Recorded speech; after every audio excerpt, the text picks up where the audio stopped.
What's up, gamers? GamerDad here. This is a guide to help you complete the Fortnite Brothers of Mask and Blade quest, Stage 3. Defeat Daigo or Core. If you haven't already subscribed or used my creator code yet, please do so.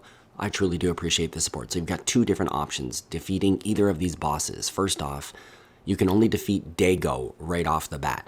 And that is because Daigo spawns here at Demon's Domain, but Core does not spawn until later in the game, and I'll get into Core secondly. See this tall building here? This is the building that contains the boss, Daigo. And I like coming in here and landing right at the very top here. Get any chest that you can here, and at this point just be cognizant and aware of other players that may be landing here.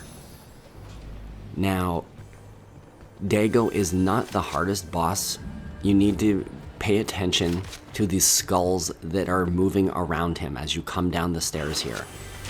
I recommend that you stay up here on this level, one level above Daigo. If you've got a rifle like the Spire rifle, you're gonna shoot those skulls. The moment you shoot all of the skulls, Daigo will drop to the ground and like this, and you can just shoot away at him and get some damage. Eventually he'll go back up into the air. You're gonna focus on those masks again. Now what you want to do is when you see this coming, you can tell when he's going to fire at you. You can hear the sound and you'll start to see like the laser, like that. You just want to then move, and you can do like a jump and a slide to kind of outrun that beam.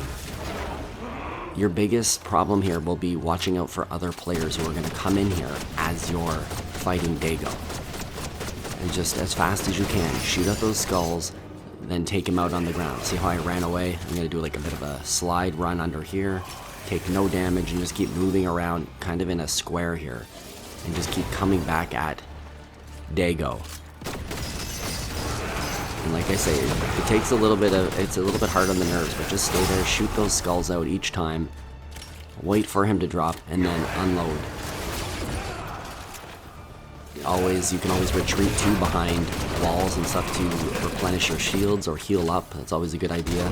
But we're going to eliminate him right here. We're going to pick up his medallion and his weapon, and then we're going to move into defeating Core. So I really do feel that is pretty easy. It could be a bit daunting for some when you have to take out the skulls there and then he drops down. You don't have to take out the skulls, by the way. It just makes it easier because then he drops to the ground and he's not always firing at you. So because of that, I think this is a good option as long as you can take on the other players and it's not going to get too overwhelming. We're going to now get into Core. Now Core does not appear in the game right away. So what I did when I'm waiting for Core, if I want to play a specific game where I'm just going to go after that boss Core, I want to make sure I've got weapons. So at least a couple weapons to shoot at. Ideally we're going to have a fair bit of ammo. And then we're going to wait until we get to the end of Storm 1 of 12.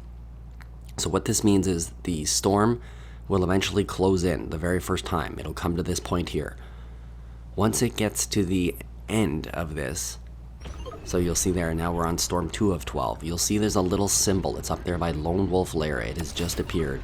And it will show initially as like a rifty thing, and then it will switch to this. And this is the Shogun Island here. This appears in the sky. You need to walk into a rift or drive into a rift, and this will get you up there. Now, on the biggest island of them all is where Core originally starts.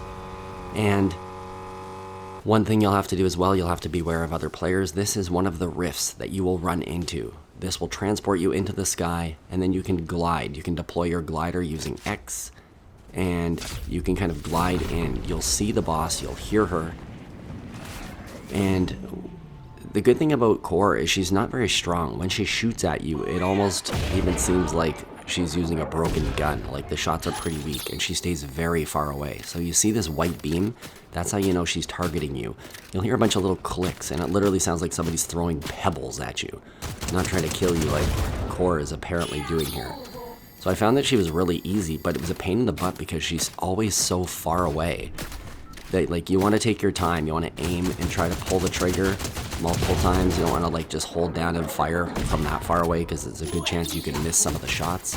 She seems to jump mostly from spire to spire. Like there's all these little tall things right there, see the spires?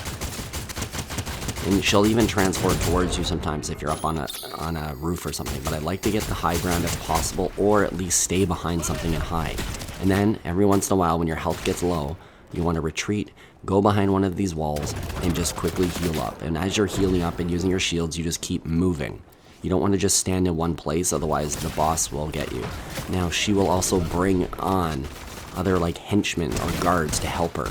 And you'll see them just in a moment there. There's a couple that were there. So here we are. They spawn around you. They're pretty easy to take out though.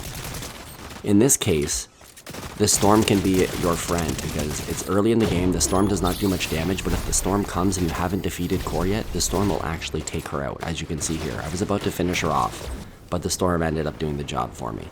And then again, she'll drop a medallion and a weapon, and there you go. Either of those options will work. Hope that the guide is helpful. Please drop a like, leave a comment, don't forget to subscribe, and use my creator code. Good luck with the challenge, and until the next video, this is GamerDad out.